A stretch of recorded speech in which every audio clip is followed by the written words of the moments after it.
Hello guys, तो स्वागत है आप सभी का पीएस एक्सप्लेन चैनल में। Piyush Nainawat, you know love and mister Abradeep boss, thank you 40 रुपए सुपर चैट। तो चलिए स्टार्ट करते हैं।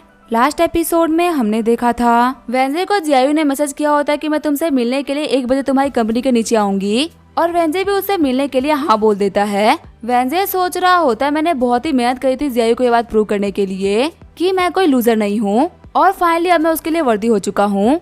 तभी टोनी वेंजे के पास में आते हुए बोल रहा होता है, वेंजे आके तुम किसको मैसेज कर रहे हो? कहीं तुमने मुझे बिना बताए कोई नई गर्लफ्रेंड तो नहीं बना ली ना? तभी घबराते हुए वेंजे बोल रहा होता है, नहीं मैं किसी को मैसेज नहीं कर रहा था। टोनी बोल रहा होता है, क्या तुम जियायू को मैसेज कर रहे थे?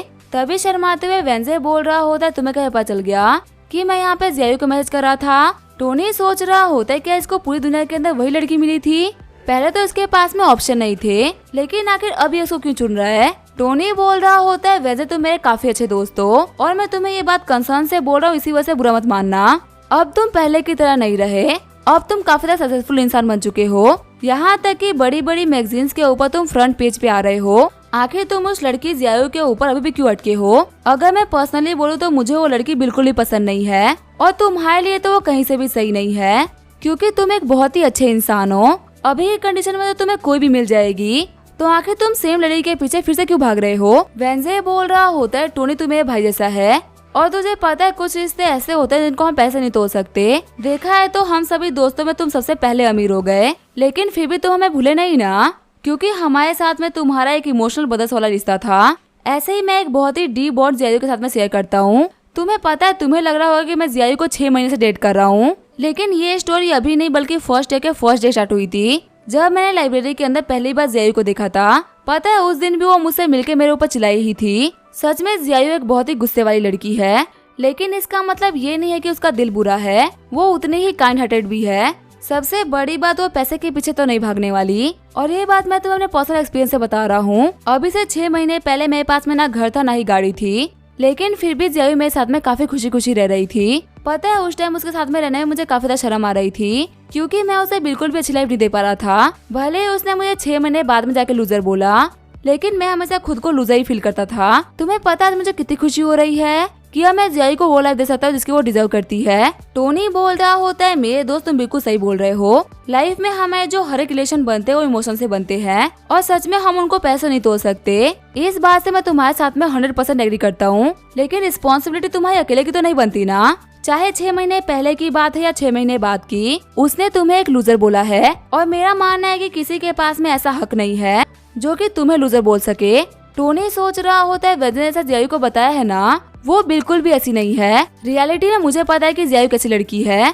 जब मैं उसे पहली बार मिला था तब मैं अपनी कार में बैठा था, और सिर्फ मेरे पास में एक्सपेंसिव कार थी, इसी वजह से वो मेरे पास में आके बैठ गई। मैं उसे बाबा भगा रहा था, लेकिन वो मेरे पास से भाग नहीं रही थी। तभी उसने ये बात नोटिस कर ली थी कि वेंजे मेरा दोस्त है, और यही वो रीजन था जिसकी वजह से उसने वेंजे को फंसाया भी। लेकिन हमारी दोस्ती के चक्कर में मैं कभी वेंजे को बता ही नहीं पाया कि आखिर जियायू उसके पीछे क्यों आई थी। वेंजे बोल रहा होता है, टोनी मैं ये बात मानता हूँ कि तुमने मेरी बहुत ही बड़ी हेल्प करी है, लेकिन ये एक ऐसी चीज है ना जिसके अंदर मैं नहीं चाहता कि तुम इन्वॉल्व हो। अपनी लाइफ का ये डिसीजन मैं खुद लेना चाहता हूँ, इसी वजह से तुम मेरे और जियायू के मामले से थोड़ा दूरी रहो। टोनी बोल रहा होता है, मुझे कोई भी दिक्कत नहीं है, मैं तुम्हारे मामले से बाहर रह सकता हूँ। मैंने बस तुमसे एक सिगरेट छुपा रखा था जो कि मैं तुमको बता रहा हूँ। उसके बाद में तुम्हें जो भी करना है तुम्हारा डिसीजन है, इसके बाद मैं तुम्हें कोई भी एडवाइस नहीं करूंगा।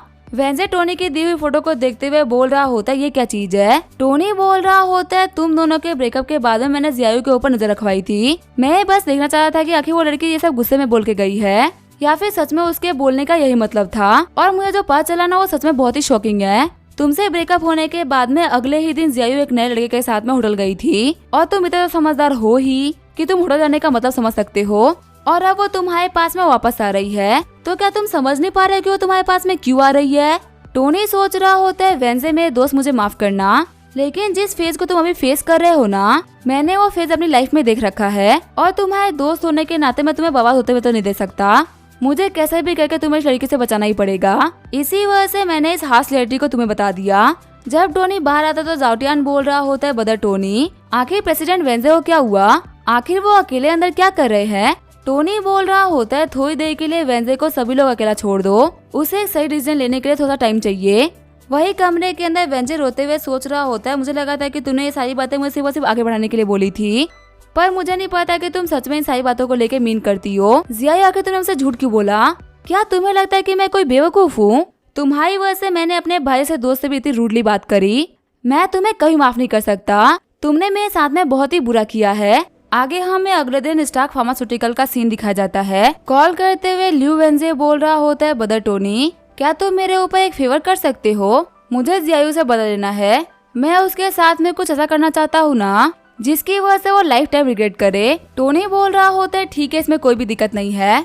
मैं इतनी कमाल की अरेंजमेंट करवाऊंगा ना कि वो लड़की तुम्हें कभी नहीं भूल पाएगी। आगे हमें दोपहर 12:50 का सीन दिखाया जाता है। जियायू अपने दोस्त को लेके स्टार्क फार्मास्यूटिकल के बाहर आ गई होती है। कॉल करते हुए जियायू बोल रही होती है, वेंजे मैं तुम्हारे कंपनी के नीचे आ चुकी हूँ।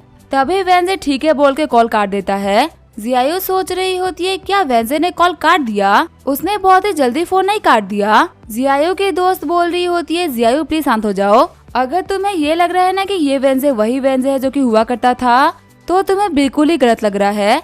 पहले वेंजे तुम्हारे आगे पीछे क्या करता था और अब वेंजे को हासिल करने के लिए तुम उसके पीछे हो, तो तुम्हें इन सारी चीजों को तो इग्नोर करना ही पड़ेगा। फिलहाल तुम्हें सिर्फ और सिर्फ इसी बात के ऊपर ध्यान देना है कि तुम्हें कैसे भी करके वेंजे को अपनी बातों में फंसाना है। एक बार वो तुम्हारे हाथों में आ जाएगा ना, तो फ्यूचर में ऐसी बहुत सारी अपॉर्चुनिटी आएगी जब तुम वेंजे को सबक सिखा पाओगी।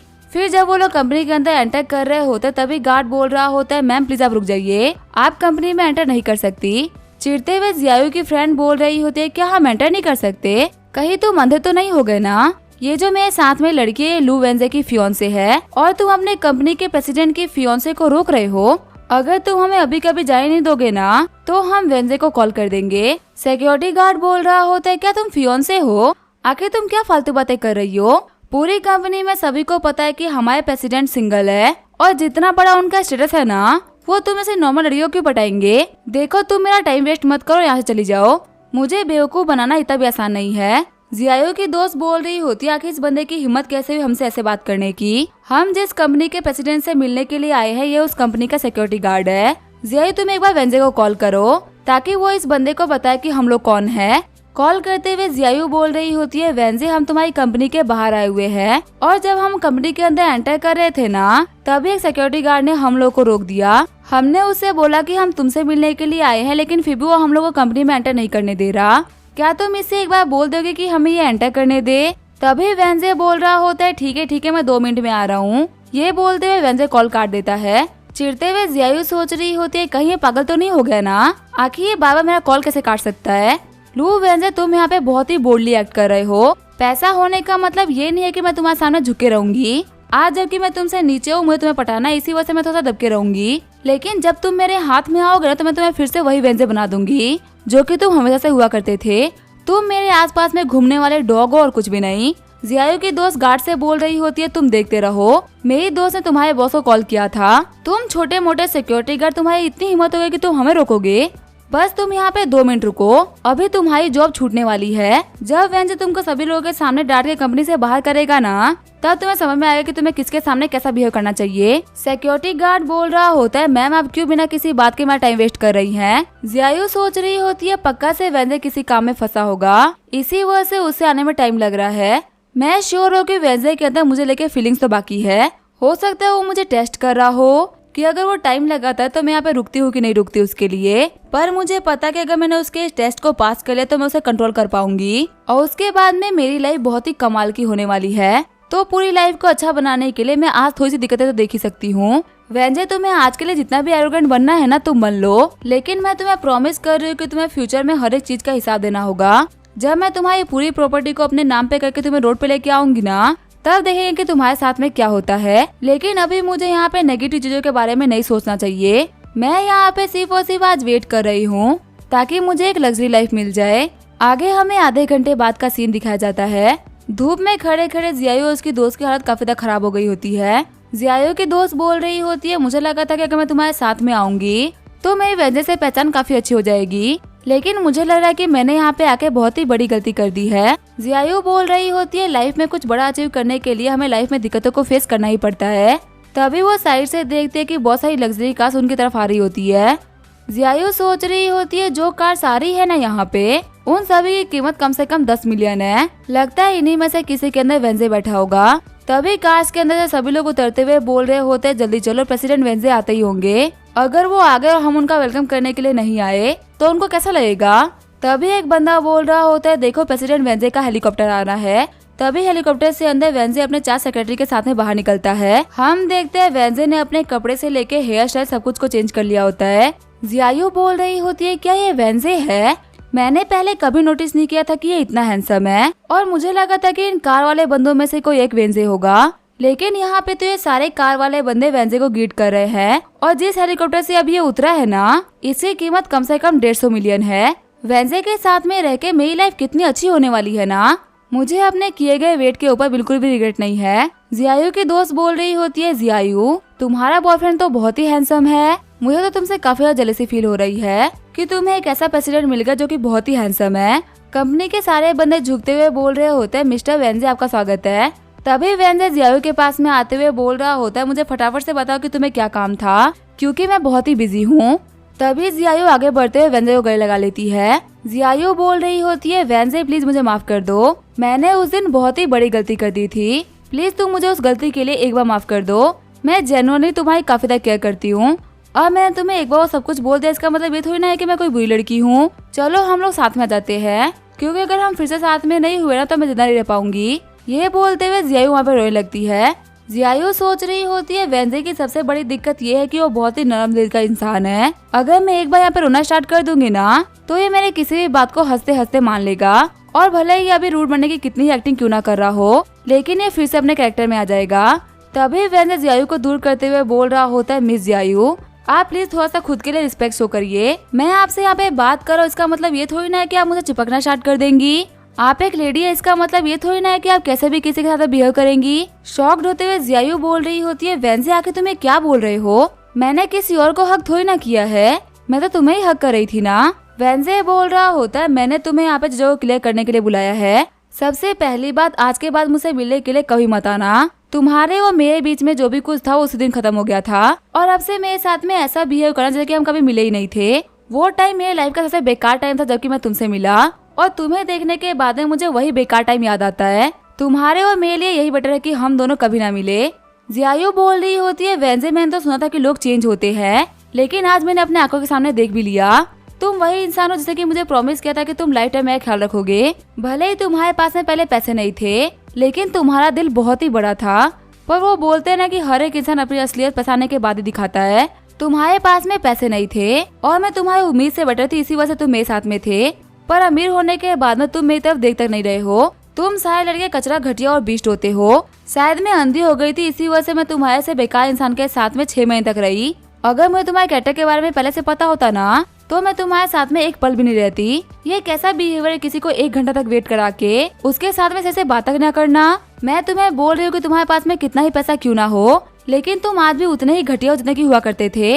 मुड़ते हुए वेंजे बोल रहा होता अच्छा मैं घटिया और कचरा इंसान हूँ, तुमने मुझे सभी के सामने छोड़ दिया था और मैंने अपनी लाइफ में कुछ बेहतर कर लिया तो मैं घटिया इंसान हो गया, तो आखिर तुम खुद के बारे में क्या बोलोगी। ये बोलते हुए सारे फोटोज को उसके ऊपर फेंक देता है। वेंजे बोल रहा होता है मुझसे ब्रेकअप करने के अगले ही दिन तुम एक अमीर इंसान के साथ में होटल गई थी और मैंने सुना है कि उस बंदे ने भी तुम्हें छोड़ दिया। जैसे ही तुमने देखा कि तुम्हारे पास में कोई ऑप्शन नहीं है और मैं इतना अमीर हो चुका हूँ, इसी वजह से तुम्हारे पास में भागती हुई आ गई। अगर मैं तुम्हें सच बोलूं ना जियायू, तो मुझे तुम्हारे अंदर से घटियापन की बू आ रही है। तुम्हारे साथ में खड़े रहने की वजह से मुझे बहुत ही घटिया फील हो रहा है। मेरी नजरों से दूर हो जाओ इससे पहले कि मैं पे कुछ कर दूं। जियायू बोल रही होती है नहीं वेंजे प्लीज मुझे सब कुछ एक्सप्लेन करने का एक मौका तो दो। मैं जिसके साथ में गई थी ना वो मेरा कजिन था और कुछ भी नहीं। तुम्हें यहाँ पे जिसने भी ये फोटोज दी है ना उसने तुम्हें गलत इन्फॉर्मेशन दी है। वेंजे बोल रहा होता है एटलीस्ट इतना घटिया तो मत बनो कि कजिन्स के रिश्ते को भी बदनाम कर दो। तुम्हें क्या लगता है क्या मैंने रिसर्च नहीं करवाई होगी कि आखिर ये बंदा तुम्हारा क्या लगता है। मेरे हाथ में जो एविडेंस है ना इसके ऊपर शक नहीं किया जा सकता। जियायू में वो बेवकूफ वेंजे नहीं हूँ जो कि हुआ करता था। अगर मैं सच बोलूं तो तुमने कभी मेरी रिस्पेक्ट करी ही नहीं। मैं इस रियलिटी को मानने से मना कर रहा था, लेकिन असल में तुम सिर्फ और सिर्फ टोनी की वजह से मेरे साथ में थी और अब इस चीज को मैं सही तरीके से पहचान चुका हूँ। तो अब मेरी लाइफ से तुम हमेशा हमेशा के लिए दफा हो जाओ। फिर वेंजे अपनी टीम को लेकर ऑफिस में चला गया होता है। रोते हुए जियायू बोल रही होती है वेंजे मुझे माफ कर दो, मैं सच में तुम्हें काफी ज्यादा पसंद करती हूँ। तुमसे ब्रेकअप होने के बाद में बिल्कुल ही पागल हो गई थी। तुम अगर मुझे एक और मौका दोगे ना तो मैं सबको सुधार लूंगी। तभी सीन चेंज होता है, ली जियामू के मेंशन का सीन दिखाया जाता है। सेक्रेटरी बोल रही होती है, यंग मास्टर हमें पता चल चुका है कि 50 रजिस्ट्रेशन किसने लगाया था। आप ये जानकर काफी शॉक्ड हो जाएंगे कि कितने पावरफुल बंदे ने ये रजिस्ट्रेशन लगाया था। ली जियामू बोल रहा होता है, मुझे बिलीव नहीं हो रहा कि ये बंदा रजिस्ट्रेशन लगा रहा था। जियांग चैनी तो जियांग फैमिली का यंग मास्टर है ना, आखिर इसका टोनी के साथ में क्या रिलेशन है जिसकी वजह से टोनी के लिए सब कर रहा था। सेक्रेटरी बोल रही होती है, हाँ यंग मास्टर आप बिल्कुल सच बोल रहे हैं, ये कैपिटल वाले जियांग फैमिली का यंग मास्टर है। और रिसर्च के बाद में पता चला है कि 50 रजिस्ट्रेशन के लिए सभी को फोर्स करने वाला यही बंदा है। और अभी जो मैं आपको बात बताने वाली हूँ ना, वो तो बहुत ही शॉकिंग है। कुछ दिनों पहले जियांग चेन्यू चू तेंग के घर पे आया था उसकी बेटी को देखने के लिए, लेकिन उसी वक्त टोनी स्टार्क उनके घर पे पहुंच गया और टोनी स्टार्क ने वहाँ पे चेन्यू की बहुत ही ज्यादा बेइज्जती कर दी। उसके बाद से जो जियांग चेन्यू वो टोनी स्टार्क से काफी ज्यादा नफरत करता है और अपना रिवेंज लेने के लिए लगातार प्लानिंग प्लॉटिंग कर रहा है। जियांग चेन्यू ने फेटियान रियल एस्टेट के ऊपर जानबूझ के 50 रजिस्ट्रेशन लगाया था ताकि जो फेटियान रियल एस्टेट है उसके अंदर फंड की शॉर्टेज आ जाए। इसी के साथ में जो टोनी स्टार्क है उसके मार्केट में काफी ज्यादा बेइज्जती हो जाएगी और उसके फंड्स भी काफी नीचे आ जाएंगे। चिढ़ते हुए ली जियामू बोल रहा होता है, तुम्हारे कहने का मतलब है टोनी स्टार्क के पास में कोई भी पावरफुल बैकिंग नहीं है, उसने अपने दो दुश्मनों को बेवकूफ बना के आपस में लड़ा दिया, मतलब यहाँ पे हम और जियांग चेन्यू दोनों ही बेवकूफ बन गए। मुझे बहुत ही गुस्सा आ रहा है कि किसी के पास में इतना तेज दिमाग कैसे हो सकता है। उस कमीने ने यहाँ पे दो इतने बड़े लोगों को बेवकूफ इतना आसानी से कैसे बना दिया। ऊपर से मैंने तो गलती से जियांग फैमिली को भी ऑफेंड कर दिया, वो भी उस कमीने टोनी स्टार्क के चक्कर में।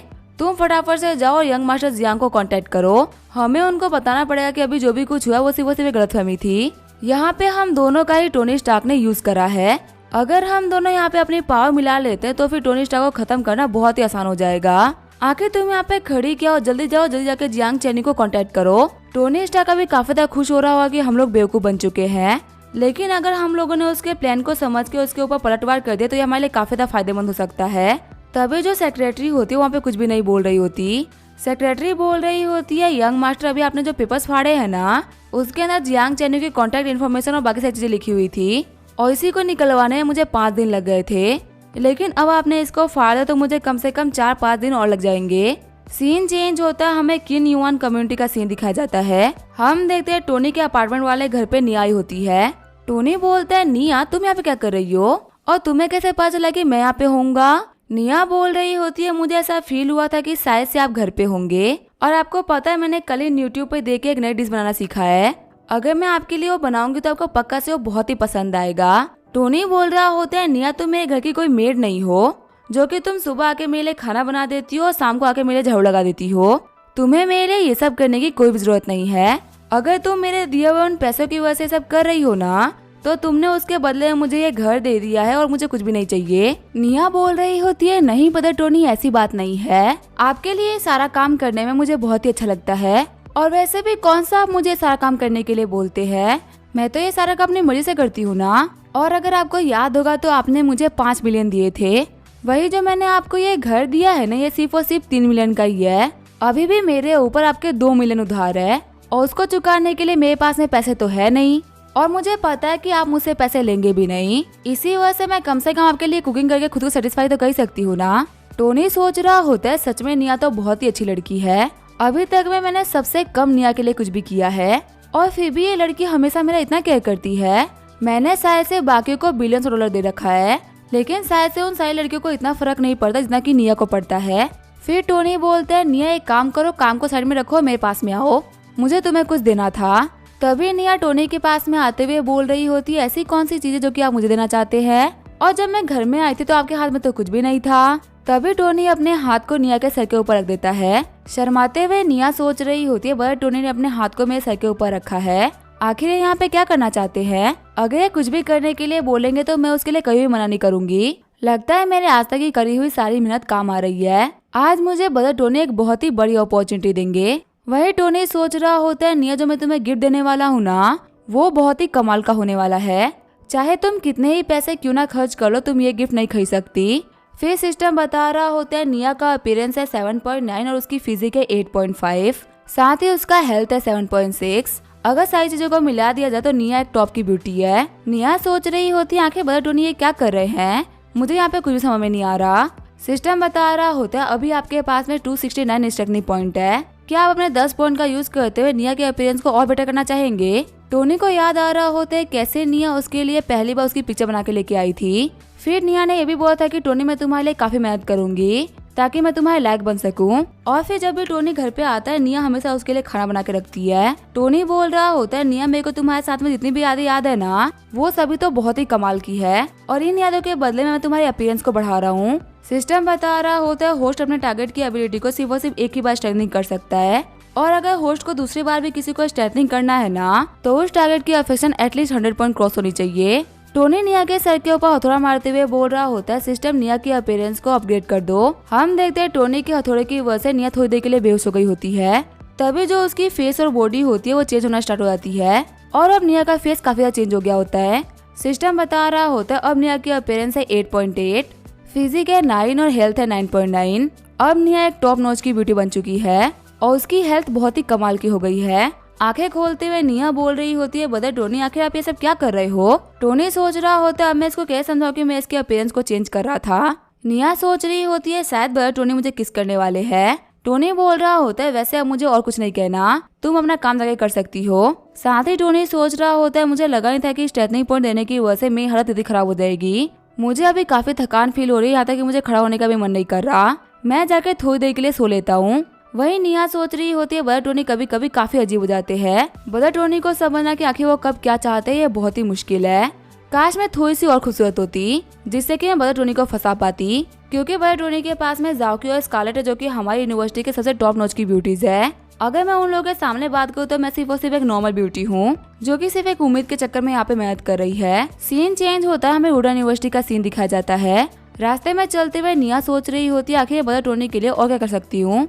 वैसे उनकी एक बहन भी है ना मैंग मैंग, मैं उसको फंसाने का ट्राई करती हूँ। हो सकता है कि उसके चक्कर में ब्रदर टोनी के क्लोज आ पाऊँ। वही हम देखते रास्ते में चलते हुए सारे बंदे निया को ही देख रहे होते हैं। एक बंदा बोल रहा होते तो आर्ट डिपार्टमेंट की निया है ना, ये पहले सिर्फ और सिर्फ अच्छी दिखती थी लेकिन आज तो ये काफी ज्यादा कमाल की दिख रही है। दूसरा वाला बंदा बोल रहा होते हाँ तो बिल्कुल सही बोल रहे हो, ये तो बहुत ही कमाल की दिख रही है, ये इतनी अट्रैक्टिव थी तो हमें से किसी ने नोटिस ही नहीं करा। ये जो हमारी प्रेसिडेंट है ना जाओकी, कम से कम ये उस लेवल की ब्यूटी दिख रही है। शायद से इसने सर्जरी कराई है लेकिन इससे हमें क्या फर्क पड़ता है। अगर सर्जरी से इतने कमाल के इफेक्ट आ रहे हैं ना तो हम भी जल्दी ही सर्जरी करवाएंगे। जब निया कॉरिडोर में चलते हुए जा रही होती है तभी सारे बंदे उसको घूरने लगते हैं, उसकी फोटो क्लिक करने लगते हैं। निया सोच रही होती है आखिर यहाँ पे आज सभी लोगों को क्या हो गया है। जब मैं रास्ते में आई थी तो सभी लोग मुझे घूर रहे थे, पता नहीं क्यों सारे लोग मुझे देख के आपस में कुछ ना कुछ बातें कर रहे हैं। ये सेम चीज रास्ते में भी हुई और कॉलेज के अंदर भी हो रही है। यहाँ तक कि जब मैं फाउंडेशन आ चुकी हूँ तभी यहाँ पे सारे लोग मुझे घूर रहे हैं। कहे तो नहीं कि मैंने कपड़े वगैरह पहनने में कोई गलती कर ली हो, इसी वजह से यहाँ पे सभी लोग मुझे घूर रहे हैं। मुझे जाकर चेक करना पड़ेगा कि सब कुछ ठीक तो है ना। फिर निया वॉशरूम में जाकर चलाना स्टार्ट कर देती है। निया बोल रही होती है आखिर कैसे पॉसिबल हो सकता है, मैंने तो कल रात को ही मिरर देखा था और मैं कल इतनी ब्यूटीफुल नहीं लग रही थी जितनी कि मैं आज लग रही हूँ। क्या मेरा अपीयरेंस हमेशा से इतना अच्छा था या फिर शायद से मैं आजकल काम करने लग गई हूँ ना, इसी वजह से मेरा अपीयरेंस इतना अच्छा हो गया है। तभी वहाँ पे एक लड़की आते हुए बोल रही होती है डायरेक्टर निया आज तो आप बहुत ही कमाल की लग रही हो, लगता है आपने अपना मेकअप चेंज किया है। वैसे आप कौन से ब्रांड का मेकअप यूज कर रही हो, इसके इफेक्ट तो सच में बहुत ही कमाल के हैं। निया बोल रही होती है पहले तुम मेरी तारीफ करना बंद करो, वैसे आज मैं कोई मेकअप करके नहीं आई हूँ। वो लड़की बोल रही होती है डायरेक्टर निया इसे बोलते हैं नेचुरल ब्यूटी, बिना मेकअप के आप इतनी अच्छी लग रही हो जितना कि हम मेकअप करने के बाद भी नहीं लगते। अगर मैं सच बोलूँ ना तो मुझे आपसे काफी जलन हो रही है। वैसे मुझे याद है जो हमारे चेयरमैन चू यूमो है ना, उन्होंने आपको मिलने के लिए ऑफिस में बुलाया है। वो मुझसे कह रही थी कि जैसे ही आप ऑफिस से आप उनसे मिलने के लिए जाए क्योंकि उनको आपसे बहुत ही इंपॉर्टेंट चीज के बारे में डिस्कस करना है। निया बोल रही होती है अच्छा डायरेक्टर चू यूमो ने मुझे बुलाया है, ठीक है फिर मैं जा रही हूँ, तुम्हारा शुक्रिया मुझे बताने के लिए। सीन चेंज होता है, हमें चू यूमो के ऑफिस का सीन दिखाया जाता है। एक बंदा बोल रहा होता है चेयरमैन आपको याद होगा कि स्टाफ फार्मास्यूटिकल काफी ज्यादा फेमस हो रही थी क्योंकि उन लोगों ने कोरोना वायरस का एंटीडोट बनाया था जो कि काफी ज्यादा कामयाबी रहा था। आपको पता है उसी सेम कंपनी ने अपनी नई मेडिसिन को लॉन्च करा है और नई मेडिसिन की रिपोर्ट के बारे में जान के तो आप काफी ज्यादा हैरान रह जाओगी। जो नई मेडिसिन है उसका नाम है H696। ये मेडिसिन क्लेम कर रही है कि ये टर्मिनल डिजीज जैसे कि कैंसर को ठीक कर सकती है। यहाँ तक कि गवर्नमेंट के चेक करने के बाद में इनकी मेडिसिन को अप्रूवल भी मिल गया था। इसी वजह से कल हमारे एक पेशेंट के ऊपर हम लोगों ने इस मेडिसिन को यूज करा। जिस बंदे के ऊपर हम लोगों ने इस मेडिसिन को यूज करा था ना, उस बंदे को कैंसर था, वो भी लास्ट स्टेज का। हमारे पास में कोई भी तरीका नहीं था उस पेशेंट को ठीक करने का, इसी वजह से हमने उसके ऊपर ये मेडिसिन का यूज करा। आप मानेंगे नहीं, सिर्फ एक यूज के बाद में उसका कैंसर लास्ट स्टेज से मिड स्टेज पे आ गया है। यहाँ तक कि लगातार ये मेडिसिन उसको बेनिफिट करता जा रहा है।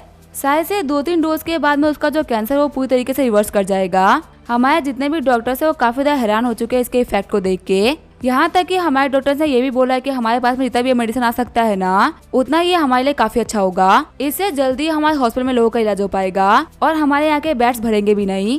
तो इसी वजह से प्लीज अब स्टाफ फार्मास्यूटिकल वालों से बात करिए। चू युमा बोल रही होती है, सच में मेडिसिन तो बहुत ही कमाल की है। अगर हम लोग स्टाफ फार्मास्यूटिकल वालों से बात करके इस मेडिसिन को सस्ते में खरीद पाते ना, तो ये हमारे लिए काफी ज्यादा फायदेमंद हो जाता। हमारे सारे के सारे बीमार पेशेंट को काफी जल्दी रिलीफ मिल जाता। तुम जा सकते हो और डॉक्टर्स को बोल दे रहे कि मैं स्टाफ फार्मास्यूटिकल वालों से बात करने का ट्राई कर रही हूँ। अगर हम लोगों को मेडिसिन सस्ते दामों में मिल पाती है ना, तो मैं जल्दी मेडिसिन को अवेलेबल करवा दूंगी। फिर थोड़ी देर बाद में ऑफिस से गेट के ऊपर निया नॉक करती है। निया बोल रही होती है, चेयरमैन क्या आपने मुझे बुलाया था? युमा बोल रही होती है, निया क्या तूने सर्जरी करवाई है? आज तो तुम बहुत ही क्यूट दिख रही हो। शर्माते हुए निया बोल रही होती है, चेयरमैन आप प्लीज मुझे टीज मत करिए। आज जैसे एक्सेप्शनल ब्यूटी मुझे बोल रही कि मैं अच्छी दिख रही हूँ। अगर आपसे कंपेयर किया जाए तो हमारे फाउंडेशन में ऐसी एक भी लड़की नहीं होगी जो कि आपके ब्यूटी के आसपास भी होगी। युमा बोल रही होती है, हम लोगों ने तो इधर उधर की बात बहुत सारी कर ली, चलो हम लोग काम की बात करते हैं। ये लो तुम्हारा अपॉइंटमेंट लेटर। हम देखते हैं निया को डायरेक्टर से एग्जीक्यूटिव डायरेक्टर के पोस्ट पर प्रमोट कर दिया गया होता है। खुश होते हुए निया बोल रही होती है कि आप लोगों ने मुझे एग्जीक्यूटिव डायरेक्टर बना दिया। चेयरमैन आपका बहुत बहुत शुक्रिया मुझे ये पोस्ट देने के लिए। युमा बोल रही होती है, मैं तुम्हारे काम को बहुत ही टाइम से ऑब्जर्व कर रही हूँ।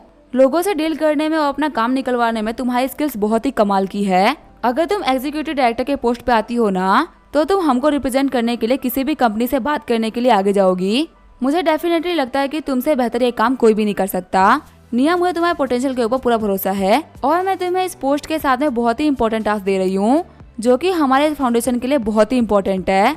मुझे पता है कि ये टास्क तुम्हारे अलावा पूरे के पूरे फाउंडेशन में कोई भी और नहीं कर सकता।